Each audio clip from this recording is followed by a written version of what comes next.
திரிபுரா மாநிலத்தில் 800க்கும் மேற்பட்ட பள்ளி, கல்லூரி மாணவர்களுக்கு HIV தொற்று உறுதியாகியுள்ள சம்பவம் அதிர்ச்சியை ஏற்படுத்தியுள்ளது. 47 மாணவர்கள் எய்ட்ஸ் பாதிப்பால் உயிரிழந்துள்ளனர். HIV என்னும் எய்ட்ஸ் தொற்றை குணமாக்க இதுவரை மருந்து கண்டுபிடிக்கவில்லை. அதே நேரத்தில் இந்த நோயை கட்டுப்படுத்த சில மருந்துகள் இருக்கின்றன. இந்த கொடிய நோய் மாநிலத்தில் உள்ள 800க்கும் மேற்பட்ட பள்ளி, கல்லூரி மாணவர்களுக்கு பரவி இருப்பது நாடு முழுவதும் அதிர்ச்சியை ஏற்படுத்தியுள்ளது. திரிபுரா மாநிலத்தில் 220 பள்ளிகள் மற்றும் 24 கல்லூரிகளில் பயிலும் மாணவர்கள் ஊசி மூலம் செலுத்திக் கொள்ளும் போதைப் பழக்கத்திற்கு அடிமையாகி இருப்பதாக புகார் கொடுக்கப்பட்டது.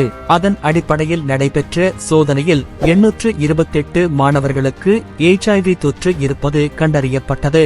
இத்தொற்றினால் பாதிக்கப்பட்ட 47 மாணவர்கள் உயிரிழந்திருப்பதாக தகவல் வெளியாகியுள்ளது. புகாருக்கு உள்ளான 220 பள்ளிகள் மற்றும் 24 கல்லூரிகளில் பயிலும் மாணவர்களில் பெரும்பாலானோர் வசதியான குடும்பத்தை சேர்ந்தவர்கள் என்றும் அவர்களில் பலர் போதைக்கு அடிமையாகியிருப்பதும் தெரியவந்துள்ளது.